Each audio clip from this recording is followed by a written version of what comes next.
All right, welcome back to episode 5 of the Big and Blizz podcast. I am Big and I am Blizz, and I just want to remind you guys, if you don't mind, I know that there's a lot of different platforms that we're on, but for our YouTube subscribers especially, please don't forget to like the videos, subscribe, turn on the notifications bell, and please share. It'll help us out a lot. You know, we are trying to turn this into our full-time jobs, but with that being said, I'm not trying to hold you too long on that. Big, I think we need to revisit the Lebron discussion. What do you think? I'm sure you agree after seeing his, I guess you can call it a performance? yeah, I mean, if you listen to episode 4, you know that we talked about him flopping, him embellishing a lot of stuff. And the funny thing is, because I said flopping, in that Pat McAfee interview I was talking to you about before we went live, they were talking about how when they go all out for the block, because AJ Hawk had said, if you guys are just going to fair catch everything, did your team just go all out for the block? Yeah. And Big's referring to a podcast, an episode of Pat's podcast from about 8 or 9 months ago, where they were talking about fair catching and something that happened in training. I'm sorry, just to give some back, story on it. And I'm giving more details than I need to, but so essentially, Pat was like, no, because most coaches don't trust a lot of people to go. There's only a couple people they trust to go for a full-out block, because punters are known to be really good at flopping to get that interference call to get a first down. They sell it. And so AJ Hawk was like, hey, Pat, did you ever flop? And he said, no, because he couldn't show his face in his dad's household, because his dad was real stickler. Like, he brought up, he flinched one time in a soccer game, because Pat, for those of you who don't know, Pat McAfee was really good at soccer all the way through high school. He flinched, I guess, in a soccer game because a guy did like a fake kick on the ball. Yeah. His dad taped him to a fence and threw soccer balls at him. Now that'd be considered child abuse. So what I'm saying is, McAfee was like, no, I ain't going to flop, because if I show up at my dad's house, he's going to tell me I ain't welcome. Yeah. And then we got LeBron over here. Again, and I will double down on my statements that he is a superb actor, and Space Jam's probably going to win every accolade that an actor can get. Him in Space Jam. But just his demeanor against the Suns, not the game that's on as we speak, but the last game, which was, what, Game 5? Game 5, right? I believe it's Game 5. Yeah, because they're playing Game 6 right now, so Game 5. So Game 5, he's supposed to be the floor general. He's supposed to be the face of not only the franchise, but the whole league. And like I said, he's a great fucking player. But his legacy is forever going to be tainted by the flopping, the acting, and now the crybaby shit he does. Not only the crybaby, I'm sorry, the fit throwing, I should say. Because when his team would go down and miss a shot, he would just get all in his feelings and slowly walk down to the opposite end of the court. He didn't jog, he didn't run. You could see he was defeated, before the game even hit halftime probably. But going back and thinking about games I've watched him play, I don't think I've ever seen him, embrace the opposite team when he loses. I get it. There's passion behind it. But when he loses, he's head down straight to the tunnel. Most other teams lose or win, or some other teams, they go out and they give love, show respect. But when he left the game with 5 minutes left in the game. 5 minutes and 30 seconds is what they clocked it at. 5 minutes and 30 seconds is when he got up, took his walk to the locker room. And I get you're getting blown out. There's nothing you can do, but that's some poor sports shit if I ever heard it. Like, you can't sit there and be the leader that you claim to be. Like, and then the Lakers released a statement saying that he was just going to get an early start on his training or workout, whatever, or therapy or whatnot. But still, that's not the point. The point is the Lakers are supposed to put a statement out like that to cover their star's ass. They're supposed to do that. They're supposed to lie for him. Oh, exactly. How many times did Phil Jackson say that Shaq and Kobe are fine? They don't argue. Whoop-de-wop and all that bullshit, you know what I mean? We talked about that, too. But Jenny Buss and all the Buss family came out saying, there's no turmoil in our front office. Yeah.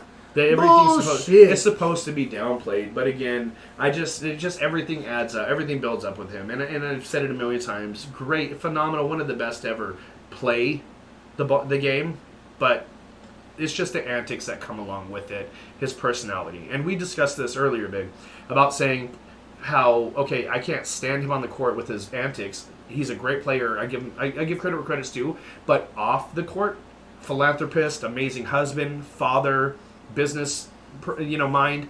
Like, I've never seen a scandal in the news off the court with him.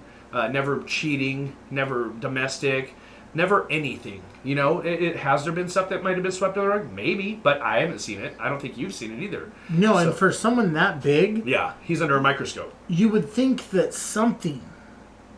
we would have seen something. Yeah. Even if it was false bullshit. Yeah, accusations. You would have seen something over the years. And I mean, I saw a post, not from like a reporter or anything, just on my Facebook, where someone had said that LeBron looked so defeated before halftime that he legit had just given up before halftime. Yeah. And to me, that's wild, because if you look at guys, and I mean, Kobe's my era, like I wasn't old enough to see like Jordan play in his prime. Yeah. Like, that's just I'm not old enough. But Kobe in his prime, like, I don't remember seeing a game where Kobe ever thought that they were out of it. Yeah. Like, he just, that Mamba mentality, that dog didn't let him think like that. Exactly. I mean, hell, let me blow my Achilles and shoot some free throws. Right. You know what I mean? We talked about this last week. And walk off, limp off. But I was fortunate enough to grow up watching at a young age watching MJ. I was born in '85. I'm a '90s kid, and seeing all that. I actually, living in Utah, my grandfather actually took me to one of the conference finals games where it was the Bulls versus the Jazz, and you guys know how those turned out. But the flu game, Jordan had the flu. It might have been food poisoning. Might have been poison. Yeah, exactly. From some of the stories that are. Yeah, Park City, Utah, and the pizza delivery, and the 3 or 4 guys show up at his door to deliver one pizza. I can get it if they're starstruck, they want to see him. But Jordan's not ordering a pizza under his own name in his room. He's got an assistant that does it that nobody knows or whatnot. But either way, it goes back to this the culture of this newer generation being soft. Even though I think I'm the same age as LeBron.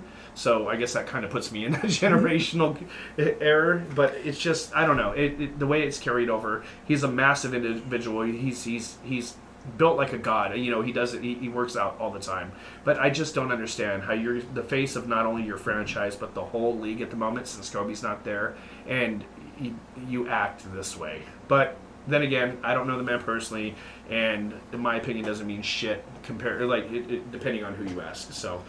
That's what I have to say about that. Do you want to touch on that anymore? So I want to get to the point, because there's probably going to be people saying, where was the help? True. Davis was injured. Where was the help? True.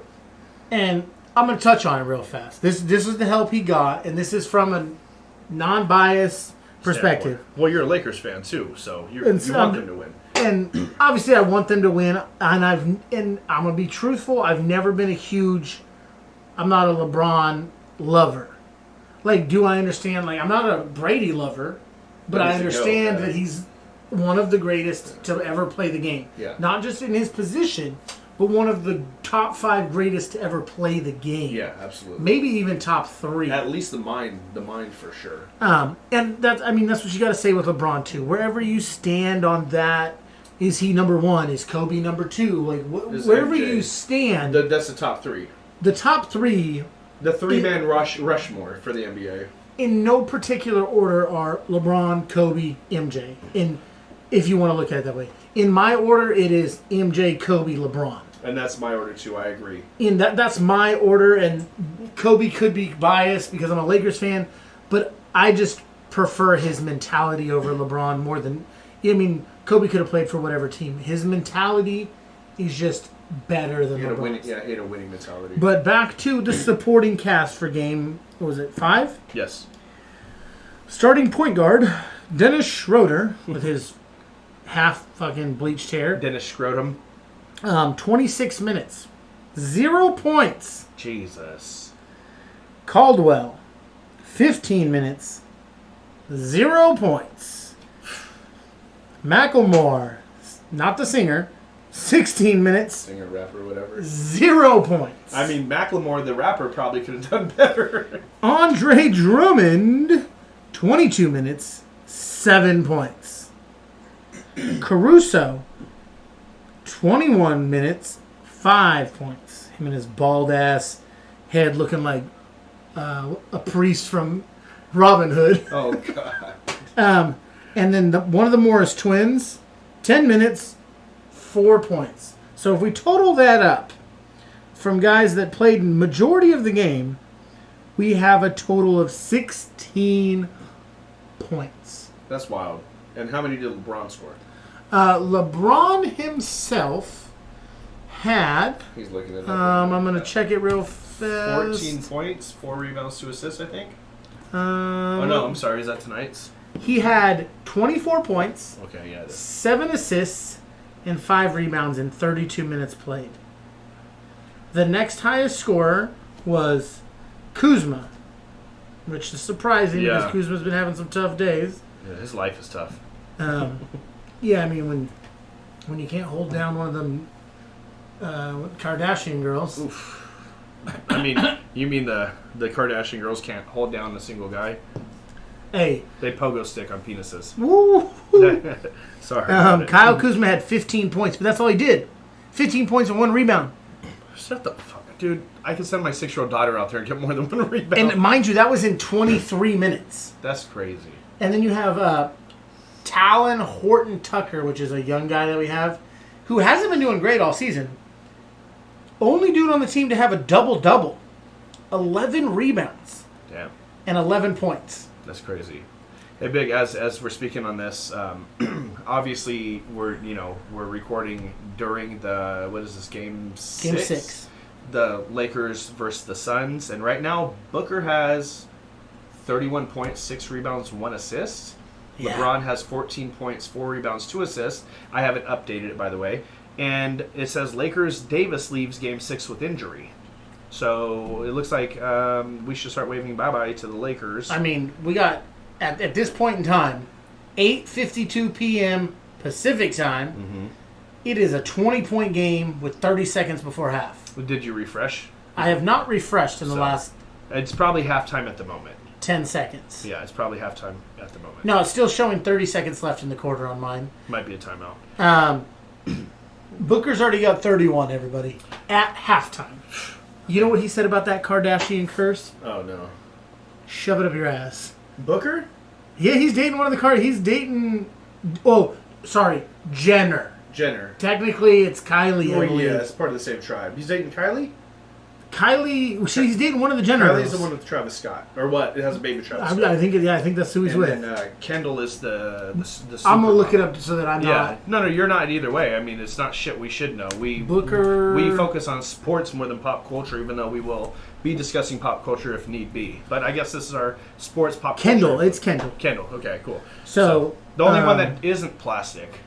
So it is Kendall, but she's already dated multiple NBA Blake stars. Griffin. And whenever she's dating them, they have slumps. Terrible seasons. Yeah. Terrible seasons, terrible playoffs. Bro, anybody so who's been with the Kardashians have had terrible lives. And so it's always been the Jenner curse or the Kendall curse or whatever. Oh, yeah. And so there's been memes saying he's about to break the curse. Yeah. It's like the Madden curse. Well, look at this, dude. At least the Jenner curse is a soft curse compared to the Kardashian curse. It makes motherfuckers go crazy and cut their dicks off. Hey, he's trying to run for president, bro. Leave him alone. He's governor of California, which... Well, he wants to be president, too. Oh, good God. Kanye. So you think he'll run under both parties? Hey, I mean, he did align himself real hard with that Republican and Trump party. Oh, okay. You're talking about Kanye. I was talking about Caitlyn Jenner. I thought you were talking about Caitlyn. That's why I was like, Caitlyn's running for governor of California, and you were saying president. I thought we were talking about Caitlyn. Okay, so yes, Kanye. I don't want that Kanye crazy either. But Yeah, I think I need to crack another cold one. Sorry, this podcast is about sports, but it's also about hanging out with one of my best friends, my little big brother, and drinking, having a good time. So should we carry on to the next subject, or do you want to touch on that more? No, I'm good on that. Let's just continue. Are we continuing with some playoff basketball? Yeah, we can, and then I do want to circle back to the Nike. What do you call it? Drama right now, or not right now, but afterwards. Yeah. So my main thing is I had one more thing on my list. Trae Young. We talked last week about how baby hair. The Knicks were handing out chants that they had on printer paper. Is balding. Yeah, they legit printed out some printer paper and had it on stacks for people to know. Jeez, that's cold-blooded. So if everybody doesn't know, they closed that series out, and Atlanta will be moving on. I think they won the series 4-1. I believe Game so. Game 5, because they won it in Game 5. Because Julius Randle didn't show up. Oh, hold that for a second. Did you see, was it the mayor or the governor in all his Knicks gear talking shit in a press conference to Trae Young? Trae Young wasn't there, but at Trae Young, I should say. I can't remember what he was saying. I'll look it up. But he was talking some big shit. This could have led to what I was about to bring up. So, yeah, go ahaad. I will let you know if I find it or when I find it. Trae Young, I don't know the exact time, but it was late in the game, fourth quarter sometime. Trae Young hits a three with the heels of his shoes standing on the Knicks logo. He didn't wipe his feet on logo though, did he? That's some disrespectful shit. We'll get back to that. He hit this three, and he did a bow. He took a bow as he walked back. And then when he came up from his bow, he was waving bye to the Knicks fans before the game was even over. Yeah. And he knew it was over. You got to expect that. When you come at a man like they came at him, yeah. And I didn't even know about the mayor thing. Yeah. If that city came at me that hard, and then I did them dirty like that, oh yeah. Oh, they about to know. Yeah. Oh yeah. I put up billboards in the city and shit. It says New York City Mayor Bill de Blasio throws shade at Hawks Trae Young. Trae Young, stop hunting for fouls. And it just quoting, he said something in that press conference. I've seen a clip of it. Something about stop hunting for fouls. We hunt for Hawks or something. I was like, damn, those are some big words. You can't even take care of your city. How are you gonna talk shit about this guy? Right, facts. You down 3-1 at that point when you running, you're bumping your gums. That was the 20.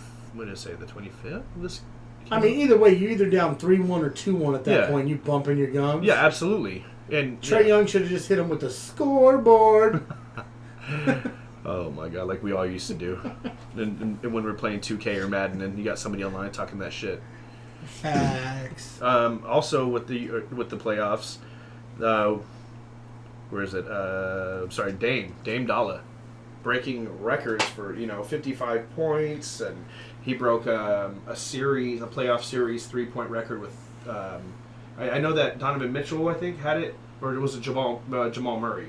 Donovan Mitchell said it last year with 33 in the bubble. In a 7-game stretch, too. And I'm going to say this, asterisks, anybody who watched the bubble or knows anything about basketball, that was a shooter's gym, high school. It literally, guys said it was like playing back in high school.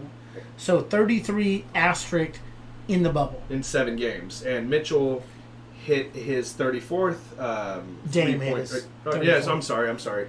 Dame hit his 34th three-pointer in Game 6 before the second quarter, or in the second quarter. And he capped off with some more. But and touching back on the bubble, when they were before the first game had even started in the bubble, I was watching interviews with a bunch of players that were saying it was a shooter's gym, like a high school, because there's no depth to it. Because in an arena, you see the hoop, but you've got rows upon rows all the way to the nosebleeds of seats and fans and, lots of feet of space.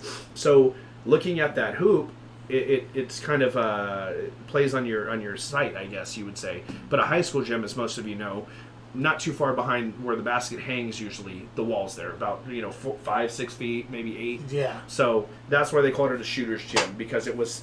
You're looking at it and you're seeing like real time or real space, I guess you would say. Yeah, there's no empty space behind the hoop to mess with your depth perception. Thank you. That perfectly seals that up.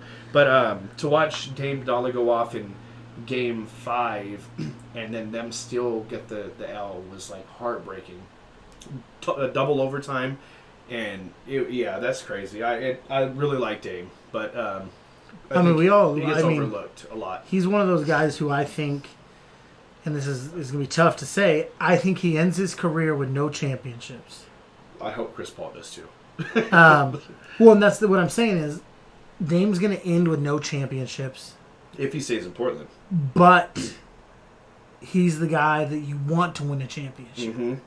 That's how I feel about him. The guy you root for. I mean, obviously I'm a Lakers fan. We're in the West. But from day one, Dame's been the boy. Like, he's that guy, like, everybody overlooks him in the West. Everybody does this because the West just has all this talent all the time. And he gets snubbed from All-Star games. Defensive team. All this stuff. Teams, first team. And, well, he's been like that since high school. He wasn't even starting. He had to switch schools. He when he did start, I think it was a private school. He's actually got a song. It's on 2K, and he talks about coming up and how when he starting at the private school that a lot of the parents were up in arms and talking shit. And I don't know if I'm not saying race had something to do with it. It might have. I haven't looked in depth, like really studied it or looked into it. And then he went back to like the public school. And the reason he left public school is because the trouble he's getting into. He's from Oakland, California. It's kind of a grimy place in most parts, but he ended up not really getting scholarship offers or big name schools. So he went to Weber State in Ogden, Utah, and just showed his ass, broke records. Like, he still holds a lot of records. Oh yeah. And then he was finally respected, and they noticed his magnificence, his talent, and now the rest is history. But he's still getting overlooked. He's used to it. Well, the thing is, I feel like, to me, he kind of reminds me of Dirk, where Dirk was that. Well, Dame's not as quiet, but he's loyal to the city that drafted him. Kobe almost left one time, but yes, he's still. Well, and everybody says Kobe almost left. Kobe gave him an ultimatum. Yeah. He said, "Bring me people, or I'm out." Yeah. And so, and I look at that. I don't think he ever really wanted to leave. I don't think he did either. But he had enough power that if he said that, they would trade for guys. And shortly after, they traded for Pau Gasol. Yeah. And they ended up winning a championship. You know what I mean? Like, yeah, the rest is history at that point. Well, and Shaq did the same thing. I watched an interview with him after filming the movie Blue Chips. He was filming, and there was a guy when they were playing one-on-ones or team basketball that was just showing out, just balling out. And he had asked somebody, he's like, "Who's this actor you got that can ball?" They're like, "No, that's the number one. Probably number one. He's a lottery pick coming up. That's Anthony Hardaway, a.k.a. Penny Hardaway." And he said that he'd been a yes sir, no sir, yes, in Orlando when he got there, because he's only a few years in the league. Yeah, and that's how he was raised by his military stepdad, his dad, Yeah. And he said, people started telling him on the team, like, "This is your team. You can make decisions." And he said he wanted to try this out. So he called them from, like, Hollywood and was like, "Look, if you don't draft this Penny kid, blah, blah, blah, blah, I'm out. I want to be traded." And sure enough, they went and got Penny Hardaway. And so... I mean, they did their thing, but it didn't end up being... Yeah, no, they could have. They could have went farther. There was just a couple, like, another piece that they needed. But that just goes to show, like you were saying on Kobe, testing his gangster. Not that he needed to test it, he knew, but he was flexing his gangster. Thank you, flexing his gangster. Exactly. So, but Dame is, I believe Dame has proved enough that he should be able to do the same thing. And yes, they have Melo, but we got an older Melo. We don't have the prime. You don't have Denver. They don't have Denver. No, Melo. They don't. And then they need to get Hoodie Melo though. Yeah, when he was with Iverson in Denver, and then like it just. Dame his nose is the grindstone, always working, So. Yeah, and that's what I'm saying. He's that guy like Dirk. Dirk eventually got his championship, beating LeBron in the Heat. Mm-hmm. But Dame's that guy that you root for, like, because he does everything the right way. He does what he needs to do. No off-the-court situations. He shows up. He's that first man in, last man out mentality. Underdog. Yeah, and that's the guy you're like, okay, if my team was in the finals, or as for my team and even yours, the Western Conference Finals, and we had to lose to one guy, It'd be Dame. 100%. it'd be Dame in the West right now. 100%. Devin Booker, stud. Yeah, no, absolutely. But he's got time. Yeah, he does. Dame's time is slowly running out. Yep. And that's Like, he's still doing these things, setting the record. Oh, yeah. Non-bubble, by the way. Yeah. And in one less game. Mm-hmm. But Dame's time's running out. Absolutely. He's only Father time catches up with every athlete. Unless you're Tom Brady. TB12. TB12. I think they've got some genetics, like some weird genetics going on. Type Big and Blizz in when you buy TB12. You'll get no money off. Yeah, no money off, and we do not receive a penny. Actually, they probably would prefer us not to mention them. So I guess that's a good transition. No, hold on. We have another basketball story that you wanted to share. It's about probably the most iconic coach to ever coach the sport, no matter what age range, no matter what. And you guys, a lot of people don't even know who this man is or know his name. They know him by Coach one letter, but they don't even know how to pronounce his full name. But I'm going to let you take it from here, Big. You brought this up earlier. Yeah, so when you think of college coach, there's two names that come to mind. John Wooden, UCLA, who has the most NCAA championships. I don't think a lot of our people think about either of those, but 10. But he yes. has 10 in NCAA championships when he coached for UCLA. Oh, he's right there with. Never mind. Go ahead. And then you think about Duke, who has Duke's coach, who has the second most with 5 NBA championships. Mike Krzyzewski will be retiring. Krzyzewski, right? I always say Krzyzewski. Yeah. Coach K. Coach K is what everybody knows him by because it's a lot easier to say than... Yeah, because you're saying, sure, that sounds like it starts with an S, but it starts with a K, right? He does start with a K. Is it a silent K? I always You're like, said, I've made it a silent K. I've always said Mike Krzyzewski, and I could be wrong, but I'm pretty sure that's how I hear it on I'm the just ESPN. like, where the hell's a K come from? But anyway, sorry. And so after 41 years at Duke... 41 fucking years and he still didn't graduate. What the fuck? But 5 championships is what he's won at Duke. He has the most wins all time as a head coach.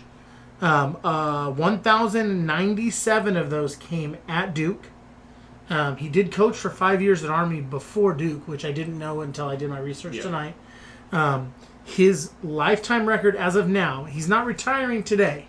After the season. He is going to finish out this next season, and his retirement date will be April of 2022. Okay, so next season. So so once March Madness is done, he's done. And Duke is always in March Madness and in the front runner to win it all. Yeah, so hold on, did you mention that not only did he coach at Army that we just found out about, he coached at Duke, but what a lot of people know him from is coaching the United States Olympic team. The Olympic team. And so he's coached the 3 Dream golds. Team. He has 3 golds in the Olympics as the coach. He's coached didn't he coach Michael Jordan and all that, like the 90s? The first team to allow 92. pros back into it. Yeah. Yeah, because before that, only amateurs were allowed to compete. Gotcha. And so it was only college kids were going over to play against men. Pros. And so it was tough for him. And then that year, finally, some rules changed. And that's when the Dream Team came. Yeah. Which was Jordan, Johnson. Magic, yeah. Pippen. And the squad. Even the other, is it starting 5 and then was it 10 or 11 more? How many bench I think they take 12 total, okay. So 5 plus the 7 bench guys. Okay, 7, okay. But so think about that. He coached the best of the best that actually wanted to compete, which all of wanted to compete because, Jordan and the best were there.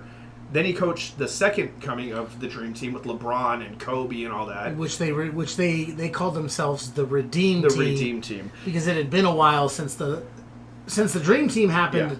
The U.S. hadn't been went in a slump. Great. Yeah. And so they called themselves the Redeem Team is what they called themselves. He's pretty much... And he was coaching at Duke the whole time. He was doing this at the same time. I don't think the games were at the same time. But still, being a full-time coach at Duke and coaching the Olympic teams. The Olympic team came during the summer, so he was literally... nonstop. Coaching 365. And that was from, 92 when he started coaching the Dream Team. So he's coached it every single season. Oh, yeah. So This man he's just the wits, it's like, I guess you could say like a Belichick or a Tom Landry or whatever, Don Shula. Yeah, Lombardi for football, for the NFL. Yeah, and so his lifetime record as a head coach is 1,170 wins with 361 losses at this point. So that means he has a whole season to tack on some more. And not only that, he has the most Final Four appearances for a school as a head coach, which is 14. And as he has been a head coach at Duke, they've appeared 14 times in the Final Four and won 12 of them. That's fucking wild. So that means he's 5-7 in NCAA championships. That's crazy. So what were you telling me earlier about how many lottery picks he's produced? So he's produced 28 lottery picks in the NBA. And you want to break down lottery picks to like we were trying earlier? Like we were talking about? So lottery picks is essentially the NBA does this big draft lottery where they spin a thing. And like an actual lottery drawing. And so it's the top, well, not the top, the bottom 14 teams technically. So the number one worst to the 14th worst, they go into this lottery. And so if a player is projected inside 1 through 14, they're considered a lottery pick. So 28 of his players in those 41 years were lottery picks. But outside of those 28, there was 41 other players drafted in the first round. So if you combine that, if you combine his 41 years of coaching, he had 69 players taken in the first round. And that's not including all the players that went to the NBA, whether unsigned free agents or second round. Because how many rounds are 2? There's only 2 in the NBA. Is there? I know. Yeah. So the NFL has to drag it. And there's some guys who went to Duke that I can think of that went in the second round. Yeah. And so it's like. Well, I mean, Anthony Davis came from Duke, didn't he? Not saying anything about which round, but AD came from Duke. I'm pretty sure too. Davis was Kentucky. Was he? Oh, okay. Yeah, you're right. I'm sorry. And it's tough because their jerseys sometimes that blue and white mixes up. That's what confused me. And so he has 69. Hey, that's a meme number right there. 69. 69 guys taken in the first round in 41 years. That's wild. I'm looking up Duke 41 big name players. Well, the biggest one of them all is the GOAT. And who? The GOAT? J.J. Redick. Oh, shut the I was like, what? I was like, that's why I was like, who? What? Y'all thought I was going to say MJ. He played at the other school. I was like, he played at North Carolina, which is in the same neighborhood. They're rivals. But like J.J. Redick, baby. When you were like the GOAT, I was reluctant to say who because I don't want to feel stupid when you said a name that I should have known. You're like, fuck, dude, stupid. Nah, JJ. We used to joke because JJ used to. All he did was shoot threes in college and talk shit. Him and Chris Paul almost Chris Paul almost gets beat up by everybody on a nightly basis. But I still think it's crazy that number in 41 years he's had 69. Fuck those numbers. 41 years blows my mind. What does that average out to? Like a player and a half each year? I don't know, but how old is he? 80? Is he? I'm pretty sure it's like 85. No, not 85. No, dead ass. Look it up. Well, there's some other things I want to bring up. All right, you keep talking about that. He has the most March Madness wins as a coach, 97. Shit. Yeah, this man's career is something that every coach aspires to. He has players who are now coaches at the league.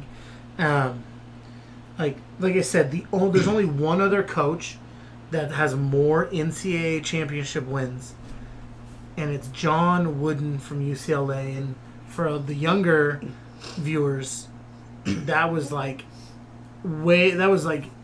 was coaching before Krzyzewski was even thinking about coaching. Like Wooden's old.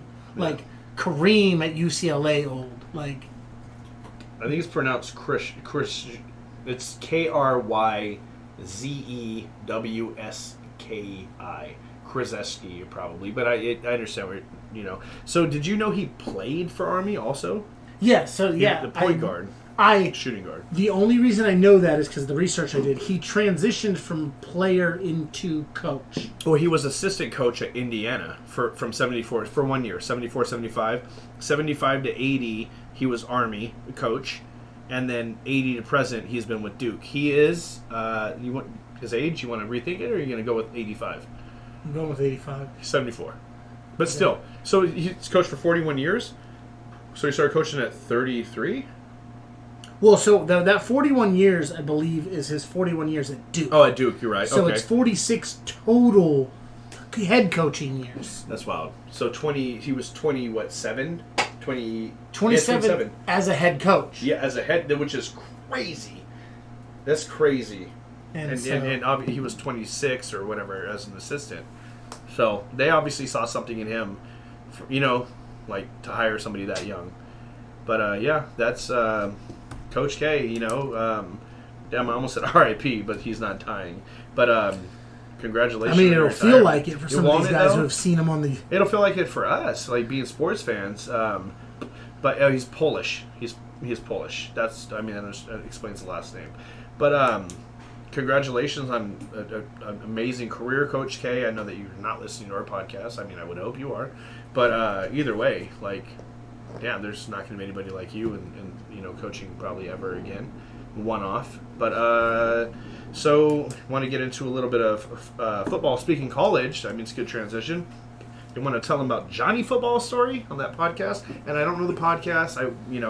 I be giving a shout out, but I don't know the podcast. Yeah, I don't know the podcast either. Like I was telling you earlier, The back of a school bus. It looked like I looked up the story, and they had a still shot of the video. I could have pushed play, but it did look. I'm pretty sure it's a renovated school bus that's made into a studio. It looked nice. Yeah, no, absolutely. That's not but so Manziel's sitting there talking to these guys, and I feel bad for not plugging them because I'll try to find it. I'm biting what they were talking about. I'm going to look it up right now to give them their Manziel was talking about how players get paid under the table type stuff, like how they make money. Hold on, let me stop you. It's a Barstool sponsored. You want to know what the name is called? It's Bussin' with the Boys. Oh, okay, yeah, it makes a lot of sense. So shout out to Bussin' with the Boys, interviewing Johnny Manziel. But all right, I'll let Big take it back over. Sorry. Yeah, so I mean, makes sense now. But yeah, so he was talking about how players get paid, and I mean, if you know anything about college football, players get paid without the NCAA knowing. Under the table. Because if the NCAA knew, the players wouldn't be allowed to play. They'd lose their trophies, their awards. Reggie Bush. Well, the thing is, Reggie Bush he got caught late. I was thinking of 10 Toes Down. Destroying is his YouTube. Yes. Is it? What's his name? It's De La Haye is his last name.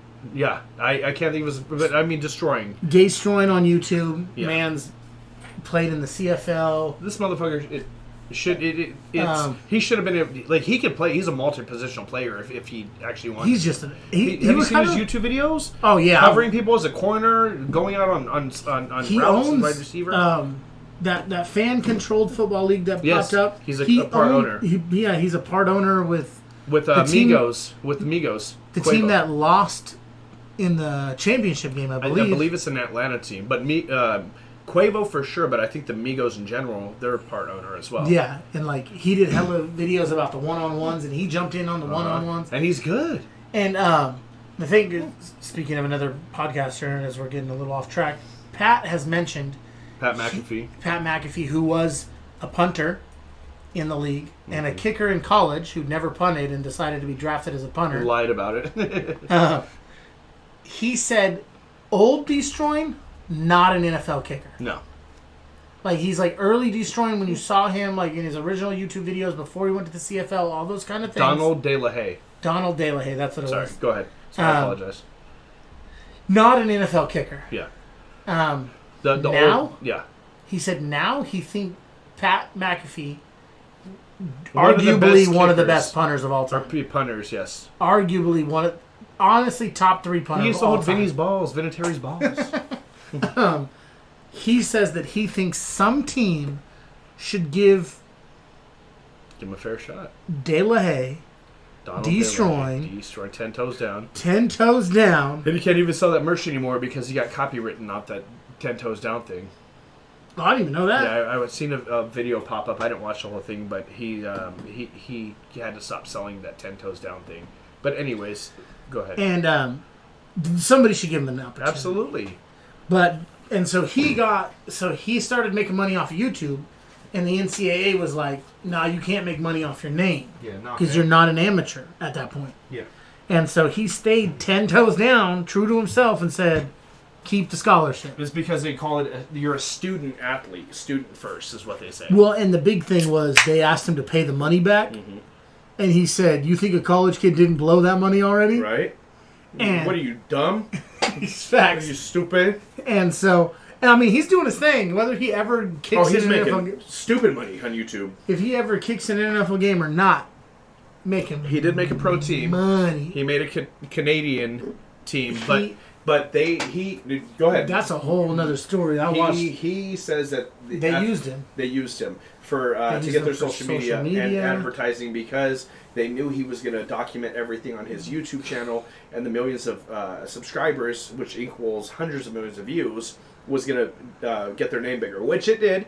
Every practice, every game, he had an onslaught of fans right there by the tunnel or whatever wanting autographs, and these people didn't know shit about football. They just knew 10 toes down destroying.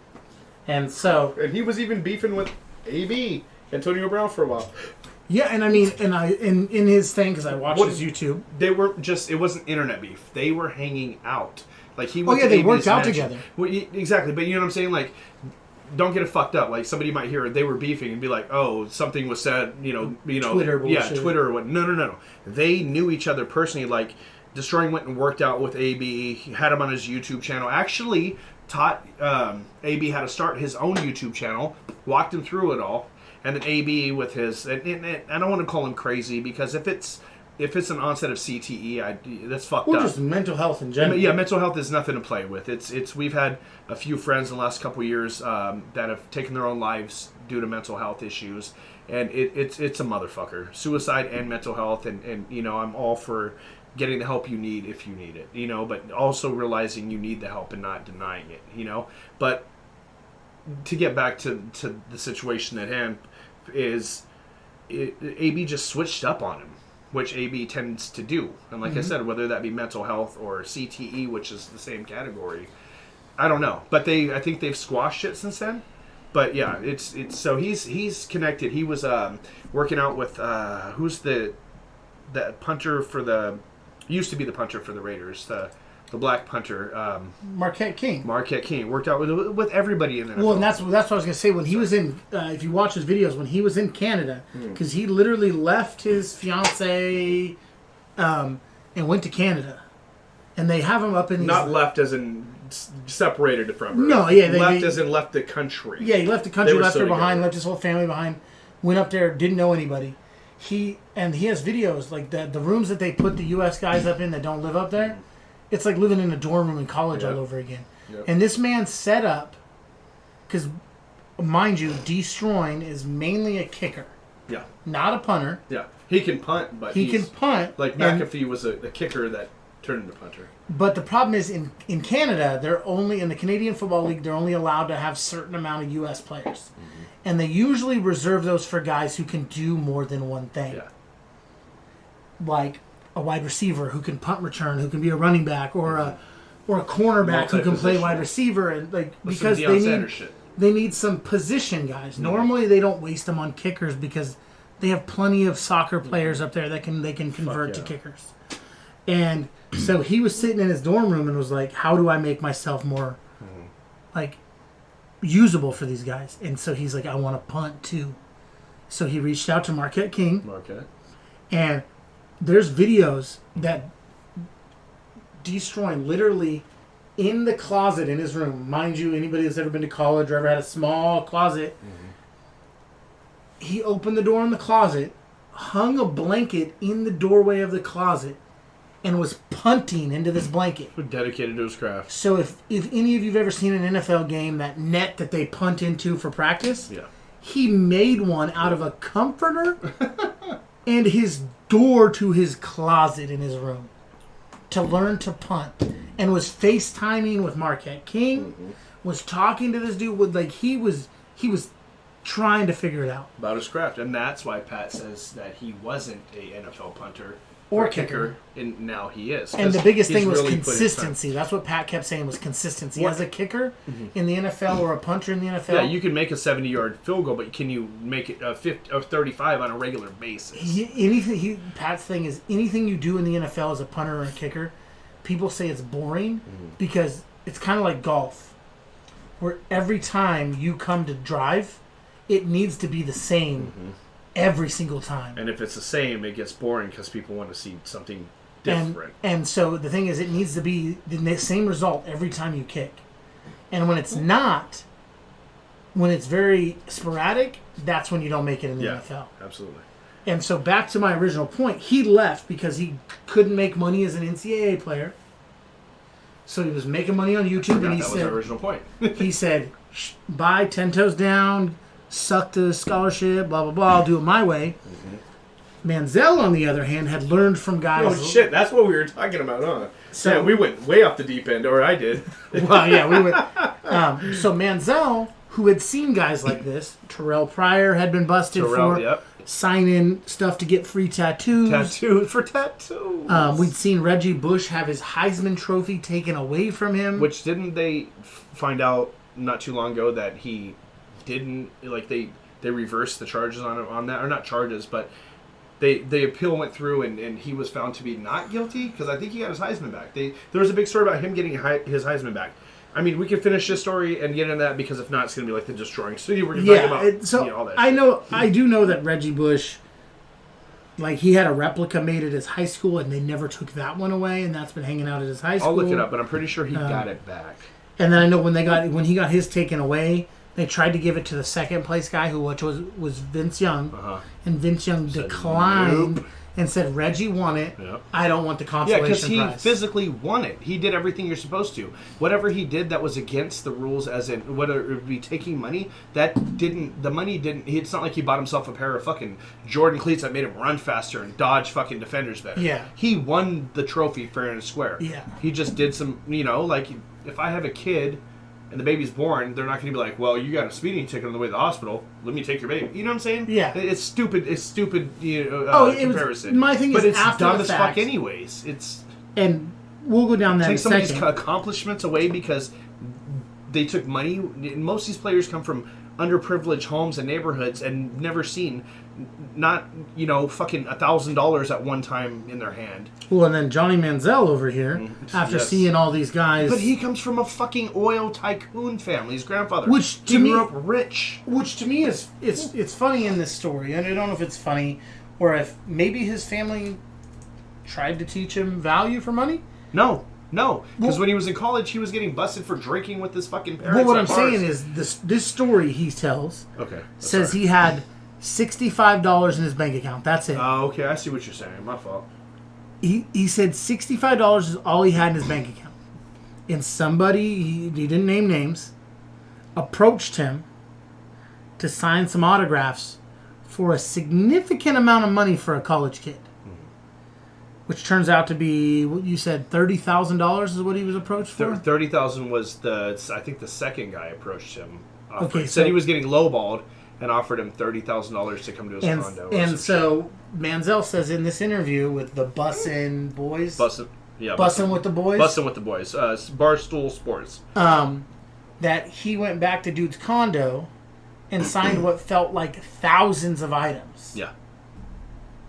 Which, catch me if you want to spend 10 hours signing autographs for $30K?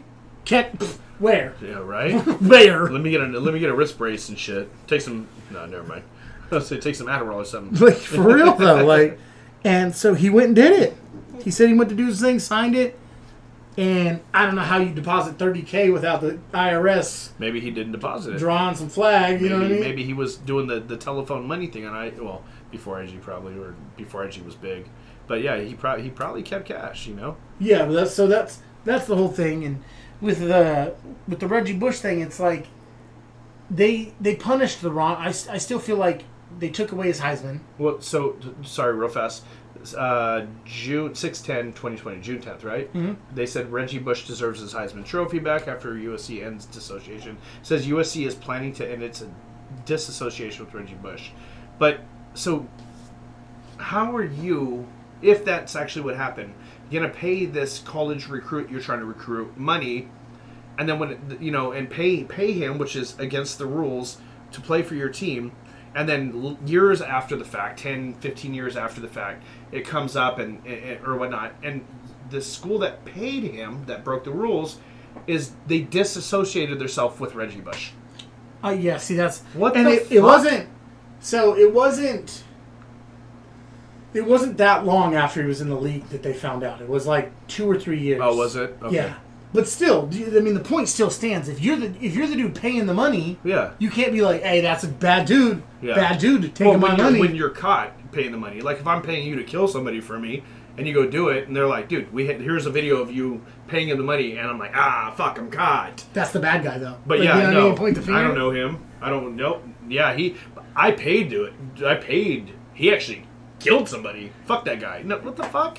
And so that's the thing is, and I'll still argue this to the death.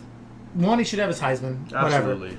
Absolutely. You can't punish someone after. That's like if I was speeding down the road, and I go into the grocery store and I'm in there for 3 hours, and I come out, and I get in my car and a cop pulls me over, It happens every day. and he's like, "Hey, bro, you were speeding like 6 hours ago," and I'm like, "What?" You know what I mean? Like, that's after the fact bullshit. But my biggest issue with all of that is they took away his Heisman. That's not even my biggest issue. They punished the next 4 or 5 years of USC players for it. Yeah. By not allowing them to play in any bowl games for like 4 or 5 years. So how does that make it fair? Because those Reggie kids. Bush made a dumbass decision. Or the school made a dumbass decision too. All around. And you're going to punish the guys who come after? They're young adults and pretty much kids. Like Reggie, like some of these guys don't even know Reggie Bush. Like they know of Reggie 100%. A lot of them But might they go there don't- because they know of him, but still. They don't know him. Yeah. They weren't there when he was there. They didn't benefit from the money. They didn't benefit from his play. You know what I mean? Yeah. Like, Well, and they didn't that- benefit from nothing. And that's the thing too, is that's like the coach at Penn State. That was what I don't want to say he was a chomo because I don't think it was child molestation. It was just he was sex offender or whatever from Penn State. Yeah. And they fucking got their bowl shit taken away. This motherfucker didn't snap a ball. He didn't catch a pass. He didn't throw a touchdown. He didn't run over a defender to get a fucking touchdown. So why is that? It was either the coach or the administrator for sports or whatnot. But either way, why did He was these the kids head have to coach. suffer? Was he? Yeah. Okay, so the head coach has a lot of, they help build a winning team too. But these kids, I say kids because I'm 35, and these are young adults, Well, from I mean, when you're 17 18, to 19. 17 to 21, 22. You're you know still what a I'm saying? kid. Yeah, absolutely, and that's why I say it. But everybody has to suffer because of one person's dumb fucking decisions. I can understand if it was like, oh, the running back was juiced. He was on steroids, and they won a national championship. And okay, that could be a game changer. Not condoning what the coach in Penn State did with whatever the fucking the sexual charges were. I can't Sexual harassment or molestation, whatever they were. I don't know if they were like on kids or adults or young, whatever. Not condoning that. He's a piece of shit that should be fucking hung in the middle of the whatever city he's in. But the kids on that team should not have suffered. They played their ass off. Shit, some of them suffered enough because they were targets for his shit. Absolutely. They were victims He was of in the this showers, in piece the of locker shit. rooms, doing fucking weird shit. He was like fucking was a But you're master gonna be everywhere like- you don't want to be. They're gonna be like, hey, bro, we're gonna negate all the wins. Everything that you guys shed blood and tears and sweat for because this guy's a fucking asshole. You know what I'm saying? Shit. It's like us getting pulled over and me fucking speeding and running from the cops and them arresting you and giving us both the same charges. You know what I'm saying? We'd Yeah. be like, dude, I tried getting out. He put the child lock on. Right? Fuck this guy. Exactly. But yeah, the shit's just wild. The NCAA is a fucking They do their own thing. It's like they're like a mafia, bro. Like they're fuck the NCAA, and then when it's time to punish somebody for something that's nothing, they throw the book at them. And then ones that do big shit, they don't get anything. But I'm just so happy that like California passed a law that that college players can be paid now and all that shit. So we'll see where this goes. I see the NCAA little by little losing traction, and the NCAA is a third party. It's not a college board that does this. It's a fucking third party that was brought in, I think, by the president and one of the presidents years ago, and they don't. Most of them are fucking pen pushing nerds that don't know shit, and they make all the fucking rules. Well, it's a money heist, bro. And the nice thing is, now there's laws being passed where players are going to start seeing money for their likeness and their use of that, which for all of us video game nerds, that is going to open the door for NCAA to come back. I can't wait. And I've looked at EA blogs and I've looked at everything, and they said the earliest it could return is in 2022. Mm-hmm. And I heard that it is. Like, there's word that it's officially returning, but... Well, it's official. EA is making a new one. EA Sports. It's in the game. Thank you. But they're saying the earliest we could see it is 2022. Yeah. No, that makes sense. They got to reprogram a bunch of shit. The last time they had an NCAA football game was what, like 2005? 2013. Oh, was it? Oh, okay. I thought it was way older. So, but either way, they have to reprogram a bunch of shit because. Well, I mean, 2013. Well, they can use the Madden analytics and just change, Well, shit. and that's the tough thing is, everybody always said NCAA and Madden were so different. Mm-hmm. I hope they don't go that route. Yeah, but look at Madden. Madden doesn't even change their shit. Not even banners in the stadium sometimes. So we talked about that about a little bit last time. Yeah, EA Sports is fucking lazy. And as we're segueing into the NFL, okay, because I saw another story I want to touch on. It's basketball, but we missed it earlier. The shoes. Oh yeah. Bring those up. Okay. Yeah, we don't want to forget about. If we're still in NFL, I can go back to it. I've got it in my notes. What were you talking about? I was going to first bring up that the Packers. Mm-hmm. As of now, don't think Aaron Rodgers is going to show up to even the mandatory mini camps. He's already said he's going to sit out. He wants to be gone. He going to pull that Le'Veon Bell and just not play a whole season. And hopefully he doesn't make a rap album. And if he does, it should be super fire and have like Eminem and other white rappers that are good. It's not going to be a rap album, bro. He's from Chico. It's going to be like a honky-tonk. It's going to be hipster. It's going to be like a honky-tonk ballad. Talking about how he lost his truck, his dog, and his wife. We're in Northern California, not South Texas, motherfucker. Shit. It's going to be some hyphy shit. Or it's going to be some hipster fucking acoustic guitar wearing flip-flops or barefooted. So wearing some Birkenstocks? Yes. You've seen what he looks like in long hair and like a weird beard now. But the two brothers, Derek Carr and David Carr. Oh shit! I happened to see this, and this actually, I didn't think that I wouldn't have thought this. I wouldn't have thought it either, to be honest. David Carr, yes. Elder, yes. Not Derek. The fact that Derek Carr has more than David in this category, yeah, that's surprising. Drastically surprises me, even as a Broncos fan. But the category is most losses by a quarterback in their first 7 seasons since the NFL went to 16 games in 1978. Derek Carr leads this category with 63 losses. The history of the NFL, quarterbacks in the whole history of the NFL, right? Yes. It's 16 game. But you think about it, there's no way anybody could beat this with less games. Yeah, you're right. Played. Yeah. It may get beat now that we switched to 17 games. Yeah. But we'll have to wait. That's debatable. It might not even be beat then. We go 20, it might not be beat. Unless I figured it would be somebody for the Browns, to be honest. Oh, exactly. Well, no. I just don't. They don't give you people long enough. Exactly. Let me take that back. I think they've had like 23 you see that? quarterbacks. You see that meme jersey? Yes. Where the dude has like the T-shirt jersey. Every quarterback that they've drafted since 2000 or something. Yeah. It was like over 20, I believe, wasn't it? Or no, it had to be 20 if they drafted. It was every starter that they had, I believe, or something like that. Because they switched out in the middle of the season sometimes. Wild. So second place goes to Derek Carr's brother, David Carr, The older of the two. with 56 losses in 7 years. And it's crazy, too, because the older, David Carr, holds the NFL record for getting sacked the most times in an NFL season in the history of the NFL. I couldn't tell you what it was off the top of my head. I could look it up, but yeah, that's fucking wild. The crazy thing is this this graphic that I'm looking at that has this information. When you look at these two brothers, one, they don't look alike. No. Two, David Carr, in his time playing, looks significantly younger than Derek Carr. Like, Derek Carr in these images looks stressed. He looks like the older brother. Like the guy who's been through some shit. Dude, since he's been drafted, I've always told... My wife is a diehard Raiders fan, but I've always told her, he looks like he's got bags under his eyes. Like, he's got, like, raccoon eyes all the time. Yeah. So he looks like he's seen some shit. You're right.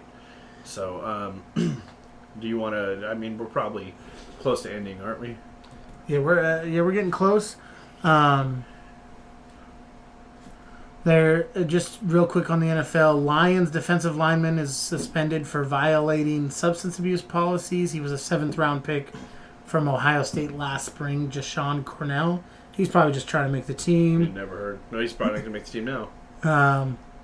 And as I'm scrolling down on big things, Myles Garrett. Have you seen that viral real fast since we're on? No, I have not. There's a viral video of Myles Garrett, the defensive end for the Browns. Mind you, dude, 6'4", 240-something pounds. The one that frickin' tore off dude's helmet and hit him with it, the Steelers quarterback, Rudolph. There's a game of him playing pickup basketball. I've seen some shit of him playing. Not recently, though. Like over He a year went ago. full court, went behind the back, and yammed on some dude at the gym. Jesus like Christ. Just shit all over down his forehead. Like, it zooms in on one of the other guys that was playing, and his face is just like, ooh, straight like Shaq during the fucking dunk competition, the All-Star game. Yeah, like dude has like this guy, the guy that bright ass orange shirt. Just look on his face is just, why would you do that to another human being type shit. But the crazy thing is, that's not even the crazy thing, because we all know that Myles Garrett's an athlete, and you know what I mean. Like, he puts in the work. So for him to dunk, it's intense when you watch the video because of what he did to the guy. Well, people don't understand that these tight ends, receivers that dunk on the goalpost when they score, that goalpost is 10 feet. It's the same height as a regulation basketball hoop. So there's players that dunk on that you would be like, if you saw him on a basketball court, you'd be like, I wonder if he could dunk. You know, but sorry, go ahead. And so, but the coach came out and said that he had discussed with Myles Garrett that Myles Garrett is now retired from playing any pickup basketball games. Yes, when he goes too hard. Because the big thing is, a lot of NFL teams don't like. There's a lot of things written into their contracts they can't do, or just team policy. Or and one of the big things they don't like, it's not in their contracts, is for them to play basketball. Yeah. Because basketball, there's a lot of rolled ankles, there's a lot of injuries that can happen. A lot of quick cuts. And so the head coach, whole press conference, in the press conference, people were talking about it, and he said, Myles Garrett had a great basketball career, like jokingly, he said, but we've asked him to kindly retire from playing any pickup games while he plays for us. And Myles Garrett tweeted out saying it was fun while it lasted, or some shit like that, where he's playing into it. Shit. They were joking, but from a business standpoint, the Browns were right. Yeah, 100%. That's your star defensive. Well, they've had a lot of stars, like the last couple of years, but yes. But and the thing is, like, I think it's the NFL, it might be the NBA also. A lot of them have it in their contract where they can't even own like motorcycles. They can't do these kind of things. Because Roethlisberger fucked that up by crashing the offseason years ago. And so it makes sense. But when I'm scrolling down through these things, what I was going to say is the one thing that you brought up is headlined. Vanessa Bryant is heated over these Mambasita Kobe sneaker league. Yeah, I don't know. And you knew more about. This is the first thing I'm seeing about it. So yeah, I don't know if a lot of not saying we have a lot of listeners or subscribers or viewers or whatever platform we're on, but so we touched on, I believe, last episode Big Mike over here was talking about how Vanessa didn't end Kobe's contract with Nike, but didn't re-sign. Didn't extend it. Didn't extend it. There you go. So the contract came to an end, but she was gonna re-sign with them. I didn't know she was gonna re-sign with them because last week when we talked about or last podcast, whatever, when we talked about it, you had said that she didn't want to re-sign with them because of player exclusives and this, that, and the third. So I thought she already knew she wasn't going to re-sign. But after doing my research earlier today, she had every intention of re-signing in the beginning, to the point that she even did a Kobe 6 Protro. What is a Protro? I thought it was supposed to say Proto. I thought it was like a prototype. I thought it was a misprint, but it's Protro. Big, do you know anything about that? I know that Nike likes to throw in, like, for all of us basketball players and Fans football players and just shoe fans in general, they like to throw in, like, the fly wire. And, like, for what a lot of people don't understand is that fly wire, the only thing it means is, if you've ever bought one of those, when you look at the side, those lines they deemed that fly wire because it's their technology that's supposed to hold the shoe. Gotcha. So maybe the Protro or Protro Protro. So it might be maybe it's a new technology that they've put into it. Well, yeah, the Kobe 6 Protros. It was going to be the Mambasita edition. It was something like they were black and white to match Gianna, R.I.P. Gianna and Kobe, and the rest of the people that had passed away in that tragic flight. But the back, instead of having Kobe's signature in gold, it had butterfly wings with a crown, which was actually, if you ever seen Kobe Bryant's right bicep, his right arm, his bicep. Yeah, it's like his right like shoulder. Yeah, he has a crown with butterfly wings, and that was that's for Vanessa. That was his queen, and butterflies is her thing. That's her thing. So, she worked with Nike to make this. I'm just going to read her statement on IG.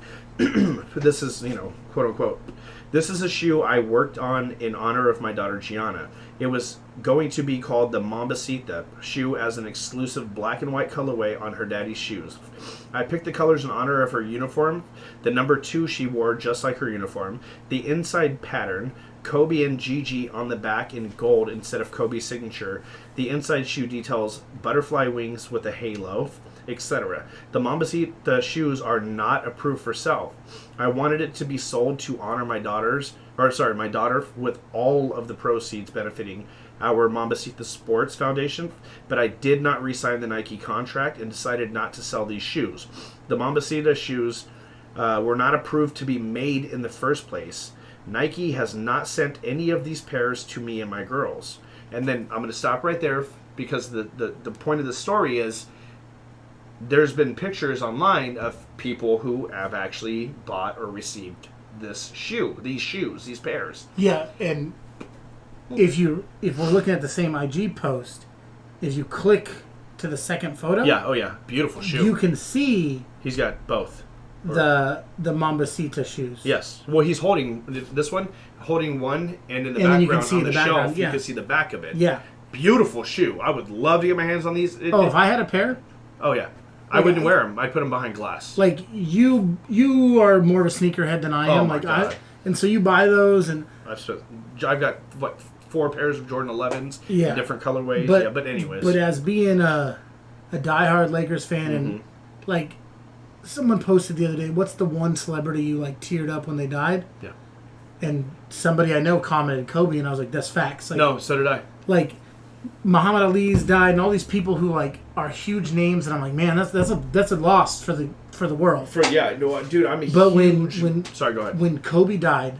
It shook the world to its core. And I was like, this ain't can't be real. I know. Can't be real. I reached out to you that morning. Can't be real. I reached out to you. I spent so long like this can't be real. Denial. And I looked it up and I was like, and it was one of those things like I never met Kobe in person. Nope.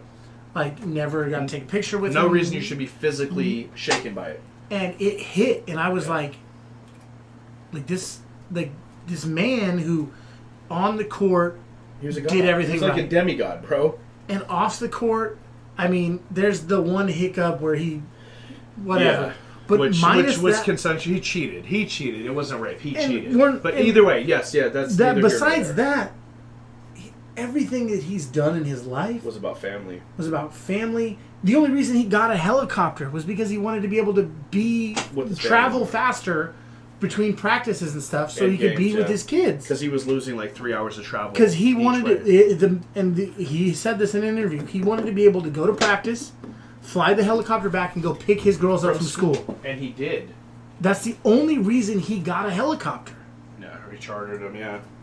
That's the only reason he ended up having. He even had he started chartering them, and then eventually he bought his and put his logo on the side. No, that was for his retirement, I believe. That company that because he's the helicopter that he passed away on, or he never owned his own. They were always chartered. What happened is Nike wrapped the helicopter, that model that he usually flies in, with that Kobe, the Black Mamba wrap. So I thought the same thing, but I looked into it, and when he passed away, he was still on a chartered helicopter, and that's why Vanessa is suing a company, because the chartered company. Oh, so, okay. Not to just just to because I'm sure eventually in the comments we're gonna get fucking crucified for that. Yeah, and so back to my point is, my size or not. Yeah. If I could get a pair of these, they would be on display, put behind away, a glass case. like no one would touch them. It'd be a shrine.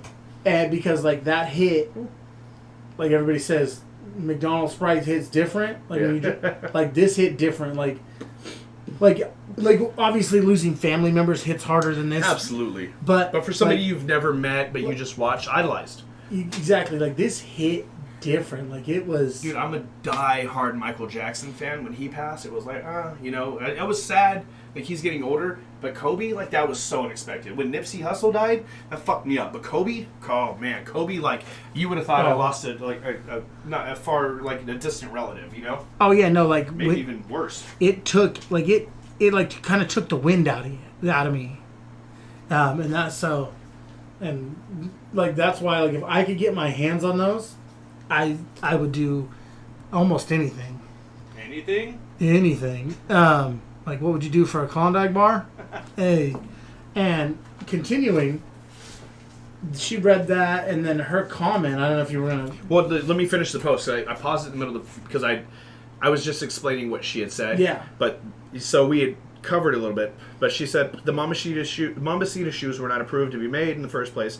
Nike has not sent any of these pairs to me and my girls. I do not know how someone else has their hands on shoes. I designed in honor of my daughter, Gigi, and we don't.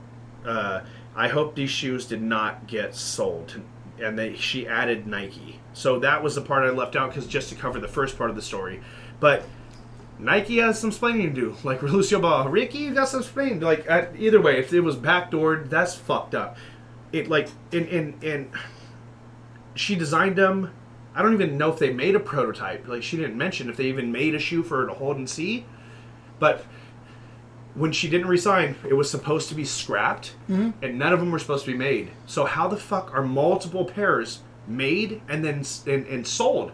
Because there's a shoe store we talked about earlier, I can't remember the name now, in the UK, where people, this is the story I read, an actual, you can look it up, Google Kobe Kobe 6 Pro Tro Mambasita, and there's complex validated sites have spoke the same article. There was a shoe store in UK. I'm not familiar with UK shoe stores. I know Foot Locker and Finish Line, but this is their version of some of that shit. And people, so my Jordan 11 Jubilees or any exclusives that drop, you have to enter a raffle. And you have to be one of the so many people to enter it, or you're not even in it. And then they pick from that raffle who has the chance to purchase those shoes. You still have to pay for them. You win the raffle. It doesn't mean you win the shoe. You win the chance, the opportunity to buy the shoe. Yeah, you get dibs on. Yeah, you get a pair in your size. If you pass, they go on to the next person. Well, they go and actually because I got 3 raffle wins this last time for the Jubilees, Yeah. which is the 25th anniversary Jordan 11. And we bought one, and the other 2 we didn't purchase. I wanted, if in a perfect world, I would have got 2. One to keep in a box or behind glass, one to wear, okay? Or one to wear and one to have as backup when I wear those out or whatever. So what happens is the store, like Foot Locker, Finish Line, whatever, they're only allotted X amount of, I think 50 pairs each of in my experience. And when you turn down the reservation, what it means is somebody can come in from the street like, I know you guys don't have it, but man, do you have a pair of the Jubilee size 11 and a half? And then so it just goes onto the shelf? Yeah, somebody turned that down, and then shit, I might have made 2 people's Christmases because it was December. There might have been somebody going in for their husband or boyfriend or somebody going in for their kid on Christmas. Like, damn, I couldn't win the raffle. They're not going to have it, but I'll try. Do you have a pair of 11 and a half Jubilees? Actually, we have one. Boom. Whoever got those, you're welcome. No, I'm kidding. Yeah, right. You know the Foot Locker employees. From the Northern California area. Chico or Redding. One of those 2, because we don't have them all where we live. But anyways. You know them Foot Locker employees were like, no. Oh, yeah. No. Buying them and reselling and shit. Yeah, facts. So. But yeah, so that's what she said. And then her caption for Vanessa, it says, in the second photo, it's because it's on IG and you have to scroll. In the second photo, it appears someone already has Gigi's Mambasita shoe in their possession. If someone can share how they have these shoes in their possession, that would be great, because my daughters and I don't even have any of Gigi's shoes. Yeah, that's just wild. So somebody had the back door at Nike. Oh, facts. In my head, from a business standpoint, maybe Nike was like, okay, she's making these. Yeah. We've talked her into resigning. Yeah. Like, she's going to resign. Let's start producing them so when she does resign, we can... Because who would have thought Vanessa wouldn't resign Kobe? Throw him, you know what I'm saying? Well, especially after putting in the effort to design the shoe. Exactly. It's a lot of work. It's a lot of work. But, sorry, real fast, let me retouch because I went on my own tangent about my experience. So, back to the article, Complex, all these other news sources, is these people raffled for the Nike Kobe 6, just one of the ones that's already released. So they won the raffle. They bought what they thought was just a regular Kobe 6 and were sent on accident these Pro Mambacitas or whatnot. So that's I had to finish that. So they won the raffle. And the reason, like, I had to get back to that, because I was telling you the story, like, some insight about raffling with shoes from companies. So they won a raffle for, I think it was the black and gold, or black, gold, and purple, just, the retro Kobe 6s that ever released. Yeah. Which, I wish I could win a raffle for some of those, because I would love to have some, but you can't find them anywhere. Or if you can, they're way price gouged. But they were actually sent the wrong shoe. Which, dude, can you imagine that? You're like, fuck, I want a pair of Kobe's to honor them. I'll wear them or wear them occasionally. Yeah. And then, boom, these exclusives come in. I'd shit myself. Probably like, what? I don't know. In a sense, out of respect, you might want to reach out to Vanessa. I'm saying you as in, I know you might want to reach out to Vanessa. So let's say you got these on accident, and then you see Vanessa's IG post. You reach out to her and let her know. Facts. Let her know at least. And then I would send her a picture, because Vanessa, she ain't going to ask for them back. No. And if she does, be like, look, I can make a deal. I'll sign a contract. Can I put them behind glass just to keep as a legacy of your husband, Well, and your daughter. Oh, facts. But the thing is, like, Vanessa being herself and knowing that the people who have these probably aren't going to resell them 100%. Because of the... No, they have some on Goat and Sneaker, like with the two main like hype beasts. They're going for anywhere between, I think they said, like 5,000 to 120,000. And there's going to be some motherfuckers that pay that. Well, and that's wild. So, I mean, maybe Vanessa has people sign. She would ask people to sign non-disclosures where they can't sell it or whatever. Yeah, yeah. She can ask you to sign that. 100%. I mean, again, you could tell her to shove it. Yeah, but I would just say. But if you're the type of person who's reaching out to her to say, "Hey, look, this is how I got it," you're not the type of person that's going to be fuck herself. Yeah. Yeah. Because let's say that came in my mail and I saw this, I'd be like, "Yo, what the fuck are these?" And holy shit. My thing is, I'd be like, all right, bet. And what I would do is I would send like a picture of me holding it like by my face so I can prove that I have it, that I'm not just clout chasing, trying to get her to message me back type of thing. Mm-hmm. And then be like, look, like this is how it happened, and just give her the rundown and be like, hey, look, message me back, or here's my number, like like we can figure this out. Reach out, Like I feel bad because like I'm stoked on the shoe. After you see the story that it wasn't supposed to. Like you know what I mean. That type of if I saw this and I'd be like, dang. And so I'd lay it out. I mean, if she wanted them back, and she wanted to refund me the money or a little bit more or whatever. I don't know, dude. I don't know where I'd stand on that. I might say respectfully no, but I can assure you that they're not going to get resold, not even worn. And that's my thing is if she was like, oh, I'll give you this much, I'd be like, that'd be a hard one. I'd be like, I don't know. Give me. I don't know. I don't know. I would I have wouldn't to be. be In like, I'd have to be in that situation. I know I wouldn't be the guy who's like, give me $1 million. Yeah. Or I'd be like, or fuck. It would either be like, yes, just reimburse me with a couple on top for whatever. Yeah. But again, I don't know how many people got this, but it was enough people that won raffle. So it's not just 1 or 2 people. Yeah. So it's not that exclusive where she could pay $1 million, get the shoe, and it's wiped clean. Yeah. There's multiple people. Or I would go, hey, look, respectfully, like, I'm a big fan. I only bought what I thought was going to be a regular Kobe 6 because I'm a huge fan. And now I have these. I was like, and I promise they ain't going to be worn. They just going to be chilling. I could sign a contract. Type of thing, yeah. And so that's where I would stand with it. Yeah, that's a hard one. And R.I.P. to Kobe and Gigi again, and the other passengers that passed away in the helicopter, including the pilot, who a lot of people have disdain for because he broke some rules and all that shit. But that's neither here nor there. Lives were lost that day, and I get that Kobe was the face of everything. You know, the popular, famous one, and his daughter was right there too. But there was there's 7 other people who lost their lives, and which is probably fucking hundreds of people, like thousands of people maybe, depending on the reach that these people had, that lost somebody that they either knew or were close to or loved or were family. So R.I.P. And that's just a sad situation. But that's where I stand on it. Vanessa, our condolences on that, even though, it's not like it just happened, and nothing but respect and love from the Big and Blizz podcast. Is there anything else you want to touch on, Big? Is there more you want to go in depth with the stories we've covered? No, I think we're at a good spot. Again, whether you're watching on Spotify or Anchor or YouTube, don't forget to like, follow, comment, just kind of help the algorithm a little bit. Exactly. YouTube, subscribe. If you're on YouTube, subscribe. Make sure you click the bell notification. Just please and thank you. It'll go a long way, and it'll improve us being able to, better our stuff to make a better quality podcast. Exactly. So, with that being said, you want to run it, or you want me to run the outro? I'm just going to say thanks to everybody that listens. We know there's some guys that are listening, that regulars.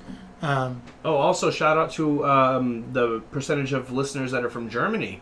I see that in our algorithm. That blows my mind that we have listeners from other countries, but Germany is even farther, from some like Canada and obviously. Yeah. But my mind was blown when I seen that. So shout out to everybody who listens, who shares, who subscribes, who likes, who comments. Please also, especially on YouTube, I'm not familiar with how all these other platforms work where you're listening to it, but on YouTube especially, subscribe, like, hit the notification bell, share the shit out of these, please, no matter what platform, and comment. The comment will help the algorithm, and it might get us noticed by YouTube to start getting, monetized. But I mean, that'll come. But yeah, go ahead, Big. Yeah. So again, this is live Saturday morning.